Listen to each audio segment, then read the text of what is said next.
दोस्तों एक लड़की अपने घर से बाहर जाकर पढ़ना चाहती थी, लेकिन उसके घर की जो माली हालत थी, वो ठीक नहीं थी। इसलिए उसके घर वाले मना कर देते हैं। वो लड़की फिर दोस्तों रोने लगती है, परेशान हो जाती है और अपने घर वालों से इजाज़त माँगती है कि आप लोग मुझे सिर्फ़ घर से बाहर जाने की इजाज़त दे दो और अपने पढ़ाई का खर्चा जो है मैं खुद उठा लूँगी।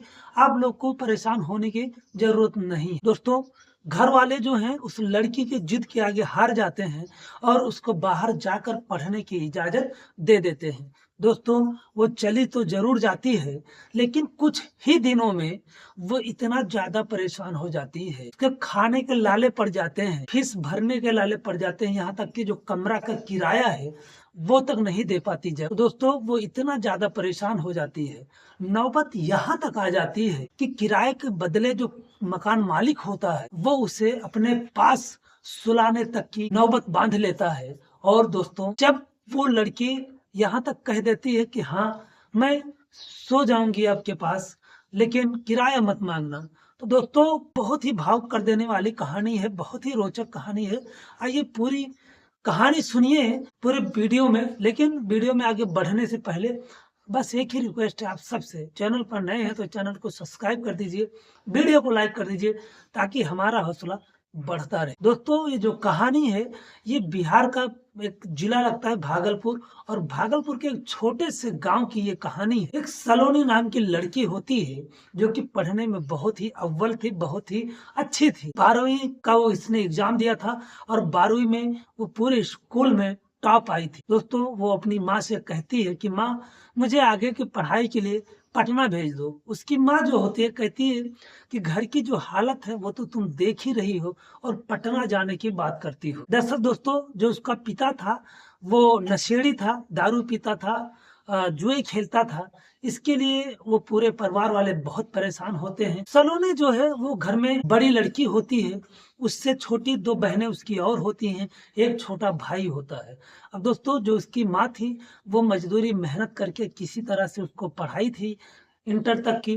उसके बाद वो कहती हैं पढ़ाई छोड़ दो, आगे पढ़ने की उम्मीद मत करो क्योंकि घर की हालत जो है वो देखती हो, पीछे तुम्हारे 2 भाई 2 बहन और भाई हैं उनको भी देखना है। लेकिन दोस्तों जो सलोनी है वो अपनी माँ से जिद करने लगती है कि माँ मुझे जाने दो और बस जाने की परमिशन दे दो, मैं अपना पढ़ाई का खर्चा खुद उठा लूंगी, आपके ऊपर बोझ नहीं बनूंगी। दोस्तों उसकी जो माँ होती है वो उसके जिद के आगे हार जाती है और कहती है देखो तुम बेटी हो और उसके बावजूद मैं तुम्हारे ऊपर भरोसा करके और तुम्हें मैं पढ़ने के लिए बाहर भेज रही हूँ, मेरे भरोसे को कभी मत तोड़ना। दोस्तों पैसे था नहीं, उसकी जो माँ होती है वो अपनी कुछ गहने बेच करके उसको 5,000 रुपए देती हैं और खुद पटना जा करके उसे एक कमरा लेकर देती हैं और सब कुछ देख दाख कर वो चली आती हैं। सलोनी जो है वो यहीं पर जब थी तभी वो पेपर वगैरह क्लियर कर दी थी, बीटेक में उसका एडमिशन हो जाता है।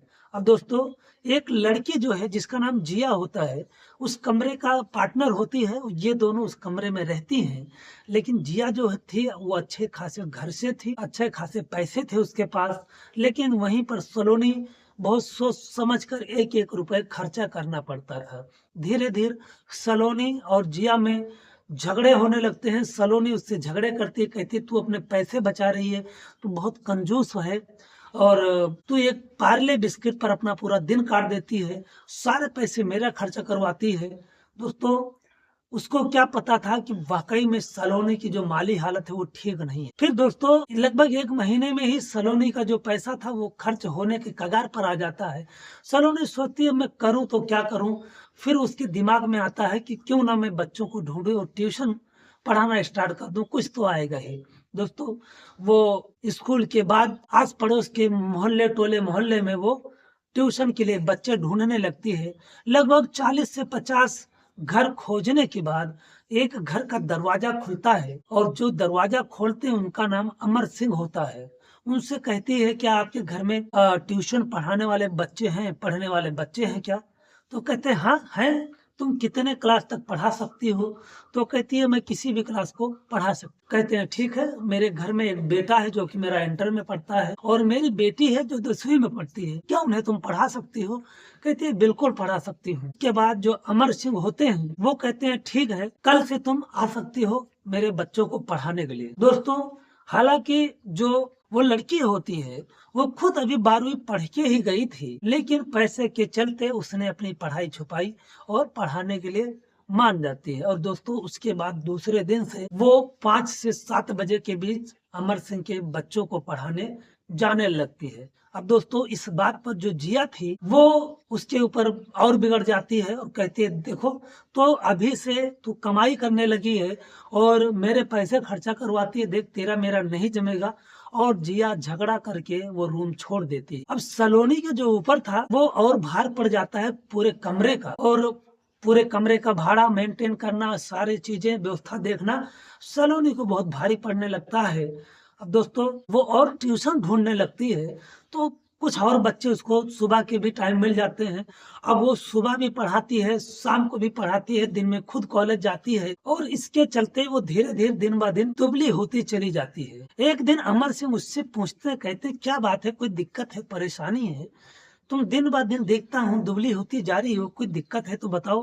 कहते हैं नहीं सर, ऐसी कोई बात नहीं है, बस पढ़ाई का प्रेशर है और कुछ नहीं। ट्यूशन भी पढ़ाती हूँ, खुद भी पढ़ती हूँ, तो टाइम नहीं मिल पाता, समय से खाना पीना नहीं हो पाता, सोना नहीं पाता, बस इसी के लिए, मुझे कोई दिक्कत परेशानी नहीं है। फिलहाल अमर सिंह जो है एक बैंक मैनेजर होते हैं, वो ज्यादा कुछ पूछताछ नहीं करते, अपने काम पर चले जाते हैं। इधर सलोनी जो है देखते देखते 2 महीने का वक्त बीत जाता है और 2 महीने में वो मकान मालिक का जो भाड़ा था वो नहीं दे पाता। दोस्तों, इस बीच में जो मकान मालिक होता है वो सलोनी से भाड़ा मांगने लगता है, लेकिन सलोनी जो है वो इतने पैसे नहीं कमाती थी, उसको स्कूल का भी फीस और आने जाने का खर्चा, खाने पीने का खर्चा, वो सारा चीज मेंटेन करना पड़ता था। तो जो ट्यूशन का पैसा आता था वो उससे पूरा नहीं हो पाता था, इसलिए जो कमरे का भाड़ा था वो पूरा दे नहीं पाती थी। और दोस्तों, देखते देखते 5-6 हजार रुपए इकट्ठा हो जाता है उस कमरे का भाड़ा। दोस्तों, जब मकान मालिक जो है वो देखता है कि ये पैसे नहीं दे पा रही है और उसको पता था कि इसकी हालत जो है वो ठीक नहीं है और इसके घर से कोई पैसे देने वाला है नहीं, तो उसके वो मजबूरी का फायदा उठाने की सोचता है और एक दिन कहता है कि अगर तुम पैसे नहीं दे सकती हो तो क्यों ना किसी और तरीके से अपना पैसा अदा करो। सलोनी कहती क्या अंकल? तो कहता है तुम खूबसूरत हो, समझदार हो, समझ सकती हो कि मैं क्या चाहता हूँ और क्या कहना चाहता हूँ। सलोनी जो है वो मुस्कुरा कर उस बात को टाल देती है, क्योंकि उसको जवाब नहीं दे सकती थी उस तरह से कि जिस तरह से कोई और व्यक्ति उससे कहता, उससे जवाब देती, उस तरह से वो उसको जवाब नहीं दे सकती थी, क्योंकि मकान मालिक था, वो उसे खाली भी करवा सकता था, वहां से भगा भी सकता था, तो वो जाती तो कहाँ जाती, इसलिए उसने बर्दाश्त करना ही उचित समझा। दोस्तों, वो कहती है कोई बात नहीं, अगर मैं आपको पैसे नहीं दे पाऊंगी तो जो आप सोच रहे हैं मैं भी सोचूंगी उस बारे में और शायद मन बना लूं, लेकिन फिलहाल आप मुझे अभी कुछ टाइम दे दीजिए। अब दोस्तों, जो मकान मालिक होता है वो सोचता है ये जाएगी तो कहाँ जाएगी, आखिरकार इसके पास पैसे तो आएगा नहीं और एक ना एक दिन ये मेरे पास जरूर आएगी। अब उसी दिन से मकान मालिक जो था वो और एक्स्ट्रा प्रयास करने लगता है। अब वो 1-2 दिन में एक बार जरूर आ जाता उसके कमरे में, उसके लिए कुछ खाने पीने की भी चीजें लाया करता उसको बरगलाने के लिए। लेकिन सलोनी जो थी वो काफी होशियार थी, उससे थोड़ा दूरी बनाए रखती थी। दोस्तों, लगभग ऐसे करते कराते लगभग 1 महीने का और वक्त जब बीत जाता है, एक दिन जो मकान मालिक था वो कहता है देखो, या तो तुम मेरे पैसे दे दो और या तो जो मैं कह रहा हूँ उसको मान लो। सलोनी कहती है ठीक है, मुझे कुछ और टाइम दे दीजिए, मैं आपके पैसे दे दूंगी और या जो आप कह रहे हैं वो मैं मान लूंगी। अब दोस्तों, वो उसको 2 दिन का वक्त देता है कि 2 दिन का वक्त देता हूँ, उसके बाद में मुझे बताना। अब दोस्तों, इस बीच में जो अमर सिंह होते हैं वो भी सलोनी को पैसे किसी कारणवश नहीं दे पाते हैं और उनका भी 1-1.5 महीने का जो पैसा था वो रुक जाता है। सलोनी सोचती है मैं उधर से पैसे पाऊंगी और उसको दे दूंगी, क्योंकि अमर सिंह 1-2 दिन का ही टाइम मांगे थे कि दे दूंगा, और वही सोचकर वो मकान मालिक से टाइम मांग लेती है। अब दोस्तों 2 दिन का जब वक्त बीत जाता है तो मकान मालिक फिर आ जाता है और कहता है, अगर आज शाम को मुझे पैसे नहीं मिले तो आज शाम को तुम्हें मेरे साथ वो सब करना पड़ेगा जो मैं चाहता हूँ। सलोनी जो है वो अपनी नम आंखों से हाँ कर लेती है और उसके बाद सोचती है, मैं करूं तो अब क्या करूं, क्योंकि उसके पास सिर्फ शाम तक का वक्त था। अगर शाम तक को उसको पैसे नहीं दी तो वो अपनी मनमानी करेगा, उसको हैवान की तरह नोचेगा। अब दोस्तों शाम को वो जब अमर सिंह के बच्चों को 5 से 7 बजे के बीच पढ़ाने जाती है तो जब वक्त पूरा हो जाता है, 7 बज जाते हैं, 7:30 बज जाते हैं, तो जो अमर सिंह की बेटी है वो कहती है, दीदी आज आप घड़ी नहीं देख रही हैं, आज आपको रूम पे नहीं जाना है क्या? तो सलोनी कहती है, नहीं आज मैं यहीं रहूंगी। क्यों, मेरे रहने से कोई प्रॉब्लम होगा क्या? तो कहती है, नहीं दीदी अच्छी बात है, आप रुक जाइए। अब दोस्तों आधे घंटे और बीतते हैं, तब तक अमर सिंह आ जाते हैं। वो सलोनी से पूछते हैं, क्या बात है, आज आप अभी तक पढ़ा रही हैं, घर नहीं गई? और अमर सिंह का लड़का जो होता है, उसका नाम आदित्य होता है, वो पढ़ाई बंद करके खेलने के लिए चला जाता है। लेकिन अमर सिंह की जो लड़की है जिसका नाम खुशबू होता है, वो सलोनी के साथ पढ़ती रहती है। सलोनी कुछ बोलती उससे पहले ही जो खुशबू होते कहती, पापा आप दीदी यहीं रुकेंगी? तो कहते हैं, ठीक है, अच्छी बात है, कोई बात नहीं है। अमर सिंह सोचते हैं बस ऐसी ही बोली होगी, अभी चली जाएंगी। आधे घंटे का वक्त जब और बीतता है, 8:30 बज जाते हैं, तो अमर सिंह देखते हैं, कहते हैं, क्या बात है, आज वाकई में नहीं जाओगी क्या? तो कहते हैं, नहीं अंकल जी, आज मैं यहीं रुकूंगी। अब दोस्तों ये बात जब वो सुनती हैं अमर सिंह की पत्नी, तो तुमको थोड़ा असहज महसूस होता है। वो अमर सिंह से कहती हैं कि मैंने पहले ही कहा था कि आदित्य की हम उम्र की लड़की है, कहीं उसको बिगाड़ ना दे, कहीं उसको प्रेम जाल में ना फंसा ले। और शायद मुझे लगता है कि ऐसी ही कुछ बात अमर सिंह अपनी पत्नी को समझाते हैं, कहते हैं, क्या बात कर रही हो, आज तक तो कभी उसने ऐसी रुकने की बात नहीं कही, हो सकता है भी चली भी जाए, और अगर रुक भी जाएगी तो क्या फर्क पड़ता है। और दोस्तों फिर जो अमर सिंह की पत्नी है वो शांत होती हैं। उसके बाद जब 9 बज जाता है, अमर सिंह देखते हैं वाकई में ये नहीं जा रही, तो कहते हैं, कोई बात नहीं, अब पढ़ाई बंद करो और कुछ बातचीत करते हैं।